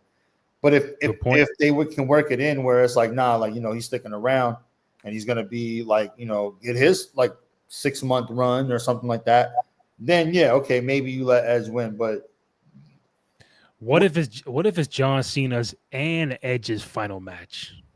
What if Edge wants his final match to be John Cena as well? Like we both out. I mean, I'm not against it. We got a whole generation that's like kind of on their way out. Which is also why to Kenny, to your earlier point of like okay, we're not getting a lot from like say like a Carmelo Hayes, or why I'm okay with like why we don't got to move up say like a Trick Williams or a Oba or Javon just yet is because things happened where CM Punk came back, Randy Orton came back, AJ Styles came back. So all the icons are getting their last couple years. Mm-hmm. These guys, 2-3 years. I know it is important in your career, but even when you look at Roman and Seth, they have both said on record they don't really want to wrestle past 45. Right? Mm-hmm. Like they saw what that does to your body. Yeah. Randy's kind of he's like the Kobe. He's one of the last of that generation to be like, nah, I'm cool. Let me get mine in for another cut. And so I think he got like I think he said he wants to wrestle so he's like 55 or so. But I don't think Roman and Seth have both said they want to walk when they're 60. So they're going to walk away at 45, or at least that's what they've said. So it does leave room at the top for the Dominics, for the Braun Breakers. You know what I'm saying? Like for the next gen to really take over. And that's again why I'm okay with like us getting the slow burn of a Carmelo, of us having all the talent in NXT just kind of wait their turn a little bit because even my bad, even like AJ said he's out next year. Like they're all out of here, bro. Like the childhood is out of here. The ruthless aggression people is out of here, and it's like damn, son, Cena, Batista, Edge, Jericho, like someone said, like Sean said he was 60. I said, hold up, yeah, Sean's 60, bro. I said Shawn Michaels is 60 years old. Oh, damn. I said, yo, chill. All right, let's wrap this up. Never are. What's the chances that AJ retires from the E, but has a few matches? AEW with Omega, Okada, Swerve, MJF, people like that. I think if AJ is a rap, he's a rap. He's not gonna leave the E, retire from the E, then go somewhere else. I don't think so. Which would be nice, you want Omega, and I think Omega has to jump over here, but that's the next thing. Why not have Gunther return and kill off Cena? That's another guy, because I think they're saving Gunther for Brock. I think Gunther's the Brock killer or Brock destroyer. I don't think he's gonna fuck with Cena. Or that leather first blood match. Garrett, how's it going? Doing good, man. About to wrap up. First blood match. I had a good question to end off. I like to ask serious joints. Before I do that, 327 chimed in on Twitter X. Thank you. We appreciate it. Most importantly, go to YouTube, subscribe, like, thumbs up, youtube.com/Cruise Control Podcast. Gonna come back on Monday night and review Raw, talk about Raw, whatever. We're gonna wrap up this show in a second, but I like asking Terrence these questions because he's a writer. He fucks with trips. I want to ask, obviously, Vince has had many storyline blunders, a lot. Triple H in his regime, I would say two of them were the John Cena heel turn and change changing what could have been the WrestleMania 40 main event with The Rock and Roman, but put Cody instead. I want to ask you this: if Vince was still in charge, would he have kept Rock and Roman instead, or would he have flipped for what the fans were chanting about? We want Cody and put Cody in a spot against Roman Reigns for WrestleMania 40. Do you think Vince would have flipped or kept it what he had?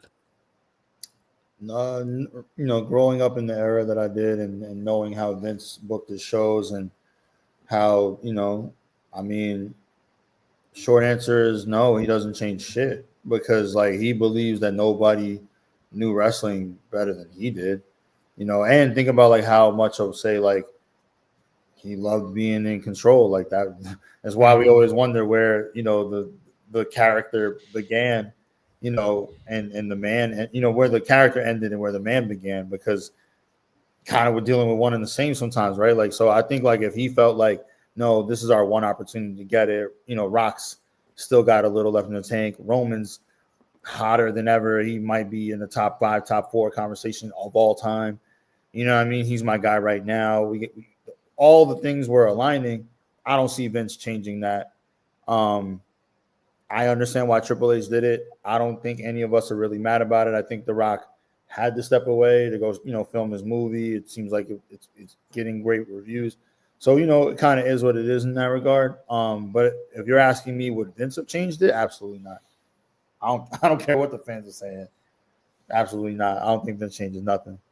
And we're still 2 years later wondering if we're ever going to get The Rock and Roman Reigns. But now people feel like that might be a Saudi match because the money they're going to want to throw out there for Rock and Roman. But it's still a chance. But you still push this match that was in the ether for 5 years now, since WrestleMania 38. Yeah. It's been out there.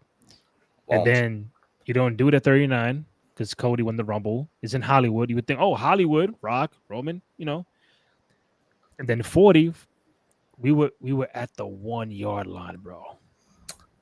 Russell Wilson. And then they pull up for Russell Wilson. That's crazy. You had barriers, and then they like, you had it, bro. You had it right there. You had the Rock and Roman right there. It did look good. I did get goosebumps. You know what I'm saying? That's right. You know what I'm saying? I got final boss goosebumps.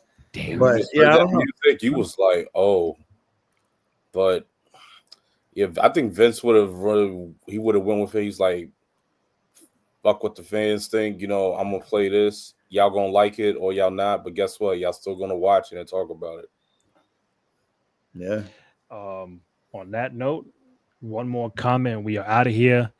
Garrett, thank you, man. War Games should be Roman, Cena, Punk, Cody, Randy against Brock, Drew, and the Vision. I think that Roman, Cena, Punk, Cody, Randy, Brock, Drew, Seth, and the Bronze. That's what he said should be the War Games match. I don't hate it. I don't. Would Cody be in that match as opposed to like just defending the title? That's my only question. Well, Cody, again, if you're gonna hold us off to the end of November, is he still beefing with Drew? Because is he still beefing with the Vision? He ain't beefing with Brock. Brock is the Cena. Punk is Seth. Roman's with Seth.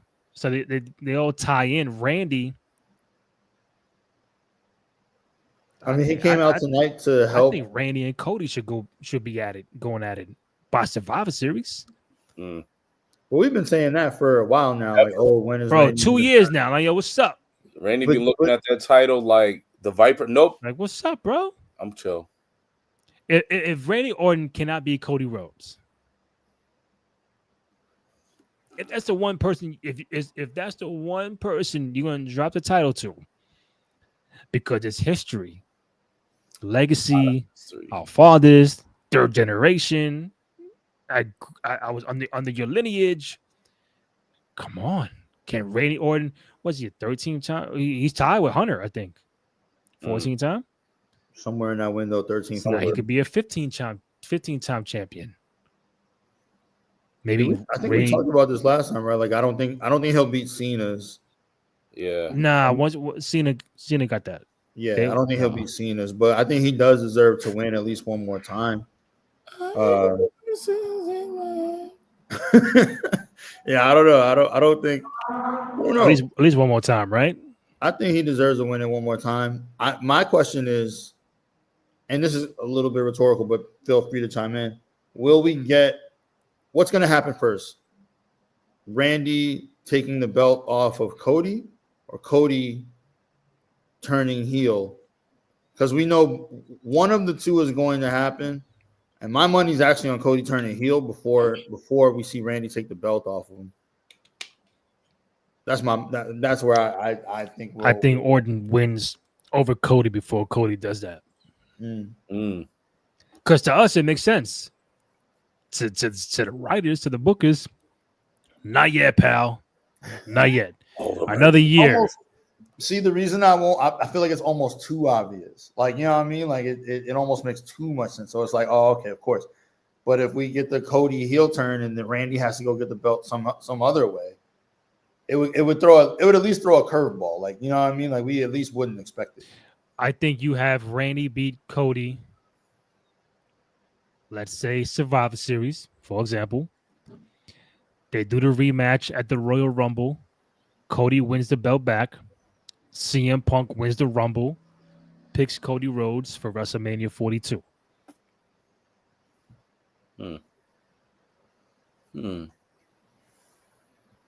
Not inclined. I like it. I like it.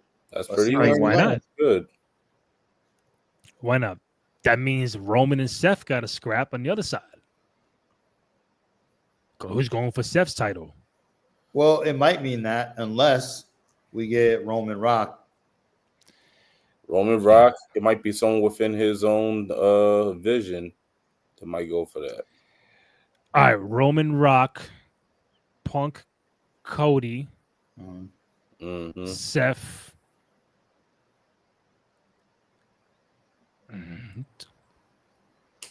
Do you possibly push? Is it still too early to put Breaker? I would have said too early for Breaker. You're not gonna do the early split like Evolution. It's gotta be again. This is fantasy booking. If Terrence says Rock and Roman, I'm saying Punk and Cody. Who on the Raw side for the World Heavy is going?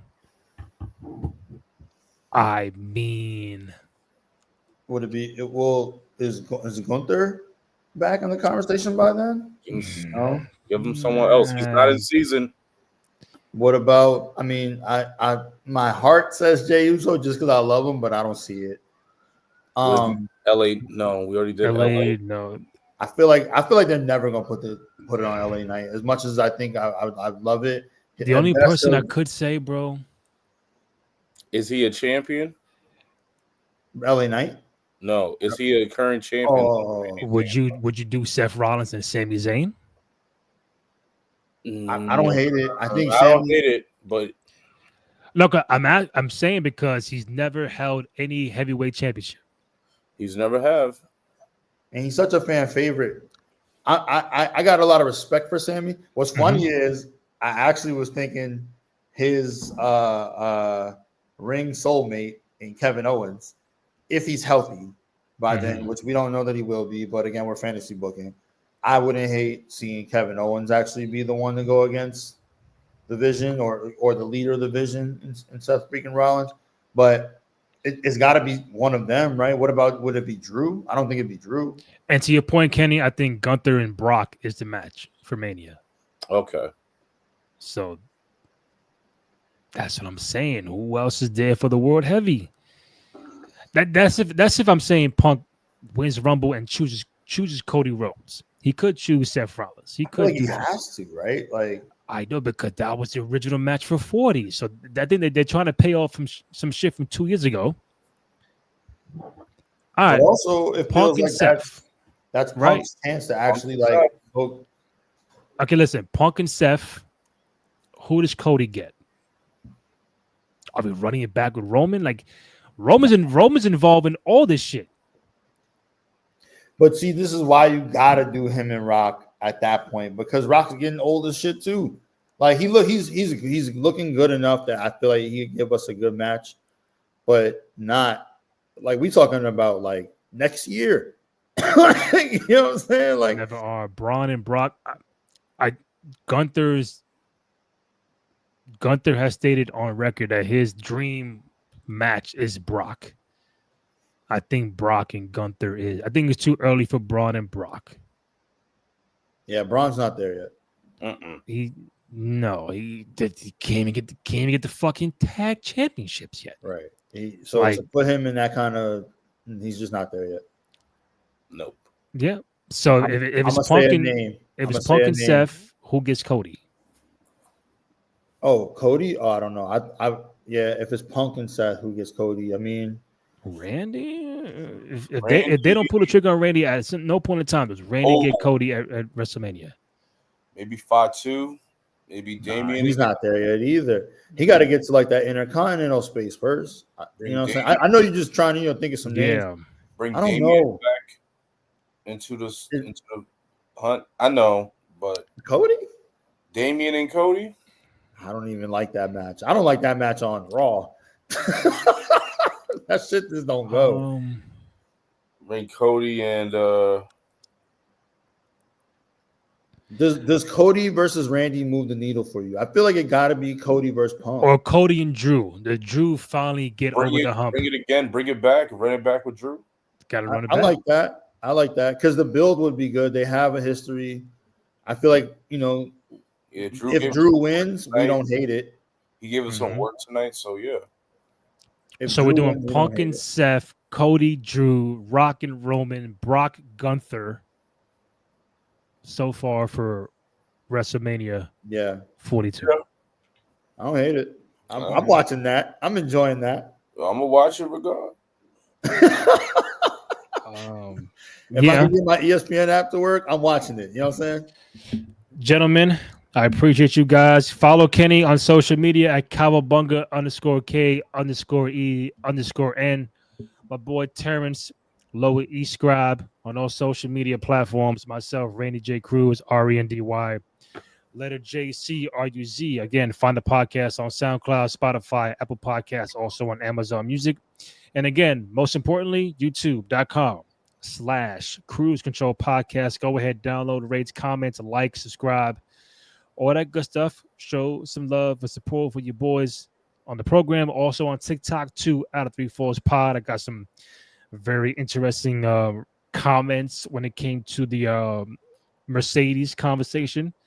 Always love the comments from other people. Some agreed, some disagreed. Like, why would she go back? I see her coming back. That's one of Triple H's favorites. So things like that.